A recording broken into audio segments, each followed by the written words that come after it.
अरहंताणम नमो अरहंताणम नमो अरहंताणम। सन्यासी के पास एक भाई आया, कोई दूसरा अच्छा जानकार था, अनुभवी सन्यासी था। उसने कहा, तुमने मेरी बहुत स्वागत की, बड़ा सत्कार किया, मैं बहुत प्रसन्न हूं। लो, ये तेल देता हूं, तेल शरीर के चुपर लेना, तुम्हारा शरीर सिद्ध हो जाएगा, काय सिद्धि हो जाएगी। सन्यासी चला गया, शरीर के तेल चुपड़ा। बड़ा अजीब हुआ कि भक्त आते हैं, देखते ही दूर से भाग जाते, आते हैं, देखते ही दूर से भाग जाते। एक दिन हुआ, 2 दिन बीते, 3 दिन बीते। उसने सोचा ये क्या हो गया। इतने दिन तो सैकड़ों भक्त मेरे पास आते बैठते, मेरा उपदेश सुनते, आज तो आते हैं और मुझे देखते ही दूर से ही भाग जाते हैं। हो क्या गया, समझ नहीं पाया। गुरु के पास गया, बोला कि गुरुदेव ये क्या हो गया। कठिनाई आती है तो गुरु के पास जाना पड़ता है। क्या हो गया, समस्या हो गई, लोग आते हैं दूर से ही भाग जाते हैं, कोई पास ही नहीं खटकता, बात क्या है। गुरु ने कहा, तूने क्या किया। इन दिनों में कुछ किया कि मैंने तेल लगाया। गुरु ने सूंघा, सूंघकर कहा, रे ये तो सुदर्शन तेल है। सुदर्शन तेल कहां से मिला। एक कोई सन्यासी आया, देख गया। क्यों लगाया भले आदमी, मुझे क्या पता। अरे तुम नहीं जानते, यह सुदर्शन तेल है। शरीर की चुपड़ते हैं तो शरीर ही पारदर्शी हो जाता है, मन का प्रतिबिंब सारे उसमें निखर आते। तो तुम्हारा मन तो मैला था, गंदा था, अभी तू पहुंचा नहीं। इतने दिन तो ढका ढकाया काम चलता था। भक्त आते देखते, महाराज बहुत बैरागी हैं, बड़े साधक हैं, नमस्कार कर चले जाते। तूने सुदर्शन तेल लगाया और तेरा सारा अंतःकरण तो शरीर में प्रतिबिंबित हो गया।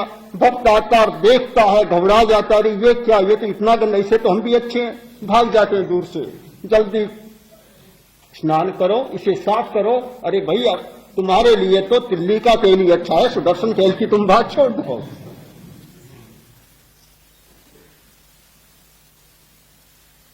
ये प्रज्ञा प्रदीप सुदर्शन तेल,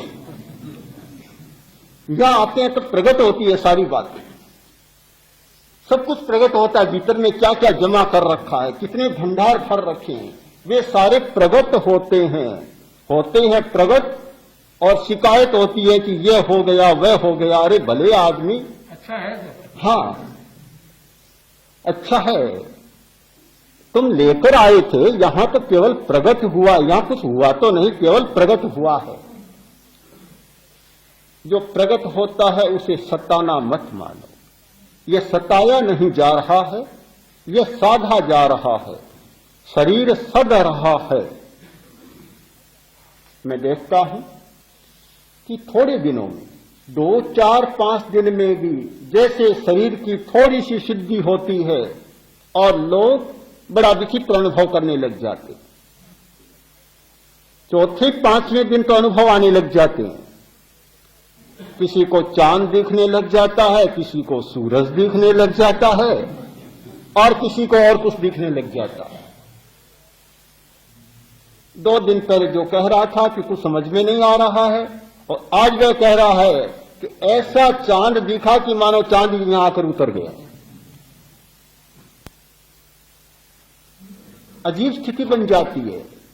आज एक भाई ने बताया कि मेरा चित्त बहुत चंचल, अब मुझे लगता है कि 4 आना तो मैं सफल हो गया, चंचलता कम हो गई। और भी न जाने कितनी बातें होती हैं। यह काया को सताया नहीं जा रहा है, किंतु काया को साधा जा रहा है। अब साधने में कष्ट भी हो सकता है। क्या दवा लेते हैं कष्ट नहीं होता? कुछ दवाइयां तो ऐसी होती है कि लेने वाला ही जानता, भगवान ही बचाए। बहुत सताती है, बड़ी परेशानी होती है। इंजेक्शन लगाया, इंजेक्शन तो लग गया आधा मिनट में और दर्द 5 दिन भी नहीं मिटता। फिर शेक करो, दर्द होता है, बुखार हो जाती है, पक जाता है तो और मुसीबत हो जाती है। क्या इंजेक्शन सताता नहीं है? सताता है। तो क्या इंजेक्शन लेने वाला सताने के लिए लेता है? सताने के लिए तो नहीं लेता, बीमारी को मिटाने के लिए लेता है। किंतु चिकित्सा में भी कष्ट होता है। ये ऑपरेशन कराने वाले क्या कष्ट नहीं पाते? एनेस्थीसिया का प्रयोग क्यों होता? ये जितने मूर्छा लाने वाली दवाइयां हैं, ऑपरेशन के समय उनका प्रयोग क्यों होता है? इसलिए होता है कि ऑपरेशन में इतना कष्ट होता है कि आदमी सहन नहीं कर पाता। तो क्या ये डॉक्टर ऑपरेशन किसी को सताने के लिए करते हैं? बिल्कुल नहीं, बिल्कुल नहीं। किंतु बीमारी को मिटाने के लिए करते हैं। किंतु बीमारी को मिटाने की बात होती है, वहां कष्ट की बात भी प्रसंगवश आ जाती हो सकती है। मैं भी स्वीकार करता हूं उस भाई की तर्क को कि शरीर को सताने की बात आ सकती है, किंतु सताने के लिए नहीं सताया जा रहा है, कष्ट को मिटाने के लिए, साधने के लिए किया जा रहा है।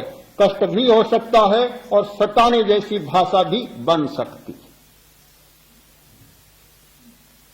आसन का प्रयोग, प्राणायाम का प्रयोग, बंध के प्रयोग, ये सारे चलते हैं। इनसे भी ज्यादा महत्वपूर्ण है निस्संगता का प्रयोग। शरीर एक भानुमति का पिटारा।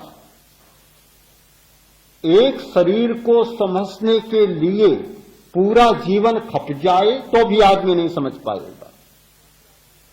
आपको चमड़ी दिखाई देती है, कोरा रंग और रूप दिखाई देता है, बस इतनी बात है। किंतु चमड़ी की रचना को देखें। अगर चमड़ी की रचना को कल्पना नहीं कर सकते, एक चमड़ी में इतना तंत्र बड़ा है और इतने या अवयव है, उतनी आबादी समूचे हिंदुस्तान की नहीं। एक वर्ग सेंटीमीटर चमड़ी में 2 लाख कोशिकाएं, और हमारी चमड़ी में 2 लाख तो पसीना निकालने वाली ग्रंथियां, श्वेत ग्रंथियां। और पूरा विवरण आप पढ़ें शरीर शास्त्र का तो आपको लगेगा कि ये चमड़ी क्या है, ये तो हिंदुस्तान के सारे कारखानों का दादा है, कोई चमड़ी। और भीतर की बात छोड़ दे सारी। इतना बड़ा रहस्य हमारे शरीर का है। तो शरीर की बहुत लंबी चर्चा न करूं तो भी एक बात पर ध्यान देना होगा कि काया को साधने के लिए निस्संगता भी बहुत जरूरी है। आसक्ति के द्वारा शरीर बहुत गंदा बनता है। जब जब हमारे चित्त में मूर्छा के भाव जागते हैं, आसक्ति जागती है, शरीर का कण कण मल से भरता चला जाता है। बड़ी दयनीय स्थिति हमारी बन जाती है। पता नहीं चलता, हम समझ नहीं पाते। काया को शुद्ध करने के लिए, काया की सिद्धि के लिए अनासक्ति का प्रयोग भी बहुत जरूरी है। यह समूचा शरीर प्रेक्षा का प्रयोग, कायोत्सर्ग का प्रयोग, यह निस्संगता का प्रयोग है, चेतना के प्रति जागने का प्रयोग है। ध्यान का मतलब शून्यता नहीं है। ध्यान का अर्थ होता है चेतना के प्रति जागना और फिर उसका साक्षात्कार करना। हमारे ध्यान के 2 अंग हैं, एक जागरण और एक साक्षात्कार।